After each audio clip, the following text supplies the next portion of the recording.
के भारतीय लड़ाका हत्यारे पाकिस्तानी सरहदों पर पहुंच चुके हैं। जी हां, इनके जो मैप्स नजर आ रहे हैं, जो सैटेलाइट इमेजेस जारी हुई हैं, उन सैटेलाइट इमेजेस ने यह बता दिया है कि भारत पहले राउंड के बाद दूसरे राउंड के लिए किसी भी वक्त दाखिल हो सकता है। सिर्फ माहौल और मौसम इस वक्त उसको सपोर्ट नहीं कर रहा। जिस लम्हे उसको अच्छी ग्राउंड फोर्सेस लॉन्च करने का वक्त मिलेगा वो दाखिल हो जाएगा। पाकिस्तान के समंदर में तेल और गैस की दरियाफ्त के लिए जो अमली तौर पर रुकावटें हैं वो दूर हो गई हैं और अब तेल और गैस की तलाश का काम तकरीबन 20 साल के वक्फे के बाद दोबारा शुरू होने जा तो इंडिया की जो फौज है वो काफ़ी ज़्यादा प्रिपरेशंस कर रही है। इंडियन फौज इस वक्त आपको पता है बड़ी तैयारी शैरी करके बैठी हुई है और अब की दफा वो ग्राउंड फोर्सेस लाएंगे, अब की दफा वो नेवल फोर्सेस लाएंगे, अब की दफा वो क्रूज मिसाइल्स और ड्रोन्स पे भरोसा करेंगे। अपनी एयरफोर्स को सिर्फ उस वक्त डिप्लॉय करेंगे कि जब उनके क्रूज मिसाइल्स और ड्रोन्स हमारे एयर डिफेंस सिस्टम्स को या हमारी एयरफोर्स को नुकसान पहुंचा सके। नमस्कार, जय हिंद। आज की लेटेस्ट खबर के बारे में हम बात करते हैं। पाकिस्तान में महंगाई तो बहरहाल बहुत है इस समय। टमाटर, सब्जियां, हर चीज के दाम जो है वो काफी ज्यादा हैं। लेकिन वहीं दूसरी तरफ बात की जाए, पाकिस्तान के अंदर दहशतगर्दी इतनी है कि पूछने को नहीं है। और इस दहशतगर्दी ये लोग करते भी हैं खुलेआम और फिर डरते भी हैं। तो इस समय पाकिस्तान के अंदर काफी ज्यादा डर का माहौल है। वजह सिर्फ यही है क्योंकि भारत ने खुलेआम सबके सामने ये कहा है कि ऑपरेशन 2.0 जो है वो जारी है और जारी रहेगा। और एक एक करके इनके जो कमांडर्स हैं, लश्कर के कमांडर पाकिस्तान के पंजाब प्रांत में मारे जा रहे हैं, वो भी उनके खुद के घर के बाहर। और पाकिस्तान के मिलिटेंट्स की कितनी हाई सिक्योरिटी रहती है पाकिस्तान के पंजाब प्रांत के अंदर, ये देख करके काफी ज्यादा दहशत है। और इस समय तो हेडलाइन ब्रेकिंग न्यूज बन रही है पाकिस्तानी मीडिया चैनल्स के अंदर कि भारत जो है वो 1 घंटे के अंदर, जी हाँ 1 घंटे के अंदर हम पर कभी भी हमला कर सकता है। मतलब अपने आप ही प्रोपोगेंडा बनाओ, अपने आप ही हाइप बनाओ, भारत के नाम से अपना तुम लोग चैनल चलवाओ, पैसे कमाओ और भारत को बदनाम करो। के अंदर इस वक्त कोई ऐसा उनका मिलिट्री का सर्टन आप कह लें कि कमांड या कोई ऐसी कोर नहीं है जो अपनी अपनी जंगी मशक़ें ना कर रही हो। हकीकतन पाकिस्तान पे हमले की तैयारियां कर रहा है और इस वक्त भारत की तीनों मुसल्लह अफवाज ने बैक वक्त 3 मशक़ें शुरू कर रखी हैं। गुजरात, सरक्रीक और राजस्थान त्रिशूल नामी मशक़ें हो रही हैं जिनमें तीनों फोर्सेस के एहलकार शरीक हैं। इंशाल्लाह हम अपनी ज़िंदगी में मकबूजा कश्मीर को आज़ाद करवाएंगे। अब भारत के टुकड़े टुकड़े टुकड़े होते देखेंगे। इंडिया के जो ओपन सोर्स इंटेलिजेंस नेटवर्क्स हैं और इंडियन मीडिया के जरिए भारतीय अवाम को एक पैगाम पहुंचाया जा रहा है। Public advisory, information discipline during national security emergencies, यानी कौमी सलामती की जो इमरजेंसीज हैं यानी जंग, उसके दौरान जो इंफॉर्मेशन वॉरफेयर है उसमें अवाम ने डिसिप्लिन दिखाना है।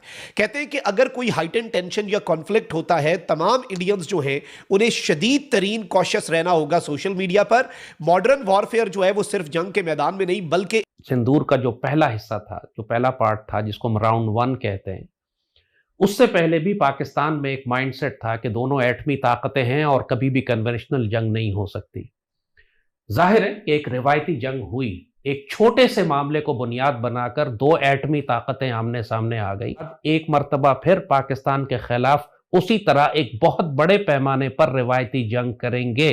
कुड बी अनदर 2 months, 1.5 महीना मेरे हिसाब से तकरीबन, क्योंकि नरेंद्र मोदी भी सितंबर में 75 साल का हो जाएगा। के अंदर पूरी दुनिया सरमायाकारी करने जा रही है और वो पाकिस्तान जिसके बारे में हम सोचते थे कि शायद खुदा ना खास्ता ये दिवालिया हो जाएगा और इस पाकिस्तान का क्या मुस्तकबिल होगा, अल्लाह ताला ने उस पाकिस्तान को इतनी बड़ी दौलत से जो है नवाजा है। और इस हवाले से इब्तदाई तौर पर पाकिस्तान में महज तेल और गैस की तलाश के लिए $1 बिलियन की इन्वेस्टमेंट आ रही है और मिसाइल्स चलेंगे, इसके साथ जो है एक नक्शा तब्दील होकर रह जाएगा।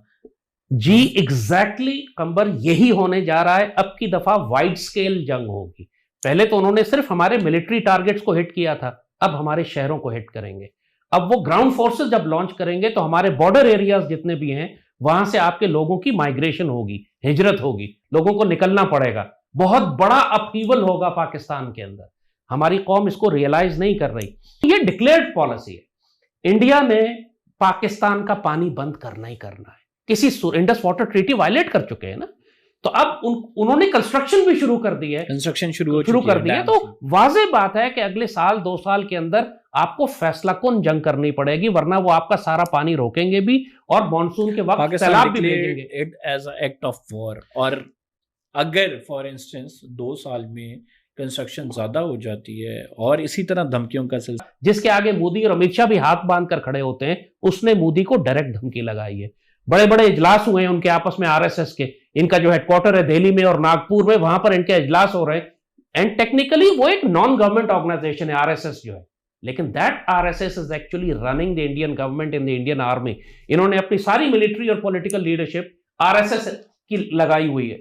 और वहां यह फैसला हो चुका है कि अगर नरेंद्र मोदी ने पाकिस्तान के खिलाफ एक जंगी कामयाबी फौरी हासिल नहीं की तो इसको रिप्लेस कर देंगे। जनाब, पाकिस्तान के अंदर 2 दहाइयों के बाद यानी कि 20 साल के बाद समंदर के अंदर तेल और गैस की तलाश के लिए अल्हम्दुलिल्लाह कामयाबी मिल गई है और इसके लिए बोलियां भी लग गई हैं। अब आपको कन्फेशन में करती हूँ, क्योंकि देखें, बीइंग अ रिपोर्टर या सहाफ़ी या कोई भी बात अगर आपके मुंह से कभी गलत निकल गई है तो उसको मान लेना ही आपकी अजमत होती है कि आप अपनी गलती को भी साथ साथ माने। आपकी जो बाज़ शख्सियात होंगी उनके मना कर देने के ऊपर जो है वो खामोशी इख्तियार कर ली होगी। इस बात के कभी इम्कान आता है कि उस वक्त की जो इस्टेब्लिशमेंट होगी उन्होंने इमरान खान को इस बयान के बाद रोक दिया होगा कि आपने लोगों को नहीं बताना कि लोकेशन कहाँ है। अच्छा, उसके पीछे भी रीज़न थी क्योंकि पूरी दुनिया के अंदर तेल और गैस की तो लड़ाई है। हर मुल्क में जहाँ पे जो है वो कोई हीरे जवाहरात निकलते हैं या काने हैं वहाँ पे, या वहाँ पे मादनियात निकलती हैं, मिनरल्स निकलते हैं, गैस निकलती है, तेल निकलता है, तो वहाँ पे अमेरिका या दूसरे जो ममालिक हैं वो जंग मुसल्लत कर लेते हैं। अमरीकी इदारे की इस रिपोर्ट के बाद पाकिस्तान के मुख्तलिफ जो इदारे हैं जिनमें जियोलॉजिकल सर्वेज ऑफ पाकिस्तान भी शामिल है, उसकी तरफ से भी जो सर्वेज थे उनको कंडक्ट किया गया और अमरीकी इदारे की इस रिपोर्ट के मुताबिक ये बात को यकीनी बनाया गया कि ये जो सर्वेज हैं इनके गलत होने के इम्कानात को कम से कम जाहिर किया जाए और महज उन मुकामात के ऊपर ही फोकस किया जाए जहां पर तेल और गैस के ज़खायर मौजूद हैं। टर्किश भी है तो इंटरेस्ट आ गया है। जैसे आपने कहा कि ये पहला फेज तो अभी एक्सप्लोरेशन का है कि कितने ज़खायर नीचे हैं। एक अमेरिकन कंपनी है बड़ी, उसने एक जो रिसर्च की है, उन्होंने कहा है कि यहाँ खासी डेप्थ में ज़खायर मौजूद हैं। तो अल्लाह करे कि ड्रिलिंग का काम शुरू हो और जो $1 बिलियन की इन्वेस्टमेंट की आप बात कर रही हैं वो ड्रिलिंग से लिंक्ड है और पाकिस्तान का इन्हिसार क्योंकि तेल की इंपोर्ट पर है। सभी ने आगे क्लिप्स में देखा कि किस तरह से अमेरिकी रिपोर्ट का खुलासा हुआ है और इतना ही नहीं, वो देखते हुए पाकिस्तान में कुरान छाप गया है और इतना ही नहीं, पानी के लिए तरस रहे हैं, बूंदों के लिए तरस रहे हैं। ये लोग किस किस चीज़ के लिए नहीं तरस रहे हैं? सब्जियां हो गई, फल हो गए, हर चीज़ के लिए ये लोग ऑब्वियसली तरस रहे हैं। पानी के लिए भी तरसते थे, बिजली के लिए भी हो गए, सब्जियों के लिए हो गए, अब तो गोश्त के लिए भी, हर चीज़ से इनके यहाँ जो है कोराम छाया हुआ है, हर चीज़ से। फिर वहीं इनके यहाँ पाकिस्तानी फौजी जो है वो एक एक करके मारे जा रहे हैं। चारों तरफ से बॉर्डर के तुम पंगा लेके बैठे हो, BLA से, TTP से, बलोचिस्तान वालों से, साथ ही साथ अपना अफगानिस्तान, तालिबान, फिर भारत। अब तुम सब चीज़ों से जो है वो पंगा लेकर के बैठे हो तो ऑब्वियसली तुम बजाए तो जाओगे। अब अमेरिका भी तुम्हारे साथ कभी तक खड़ा था, अब उसने देख लिया कि अमेरिका और भारत की एक 10 साल की डिफेंस डील हुई है पाकिस्तान ने, तो उसके बाद से भी पाकिस्तान को फिर से और डर लगा कि अब तो अमेरिकी राष्ट्रपति भी हमारे साथ नहीं है जो हमारे साथ खड़े थे। सऊदी के साथ, सऊदी अरब के साथ जो है तुमने डिफेंस डील करी थी एक अपनी, कि तुम्हारे ऊपर कोई हमला करता है तो हमारे ऊपर माना जाएगा। वो डील जो है सऊदी अरब ने डर के मारे ब्रेक कर दी, डील जो है वो क्रैक कर दी, क्योंकि अफगानिस्तान ने इतना भयंकर हमला किया था इनके ऊपर जिसको देख के सऊदी अरब जो है वो डर गया, वो सामने नहीं आया। उन्होंने कहा ये आपका अपना मामला है और ये दोनों अरब देश हैं तो आप अपना यहाँ पे सॉर्ट कर लो तो ज़्यादा बेटर है। इस्लामिक देश जो है एक दूसरे से लड़ते हुए अच्छे नहीं दिखते। तो बेसिकली इससे साफ तौर पे जाहिर हो रहा है कि पाकिस्तान के साथ कोई नहीं खड़ा है, ना कोई खड़ा होगा आगे आने वाले टाइम पे भी। अब इन्होंने प्रोपेगेंडा चलाया है अपने पाकिस्तानी चैनल्स के अंदर, पाकिस्तानी मीडिया में, कि भारत जो है वो कभी भी हम पे हमला कर सकता है, क्योंकि भारत के अंदर जो है ट्रेनिंग्स चल रही है, तीनों नेवी जो है वो ट्रेनिंग्स कर रही है भारत के अंदर। इसकी वजह से इनको डर सा छा गया है कि भारत जो है हम पे कभी भी हमला कर सकता है, एक दिन के अंदर, एक घंटे के अंदर। ऐसे ऐसे प्रोपेगेंडा जो है अपने मीडिया, सोशल मीडिया पे चला रहे हैं।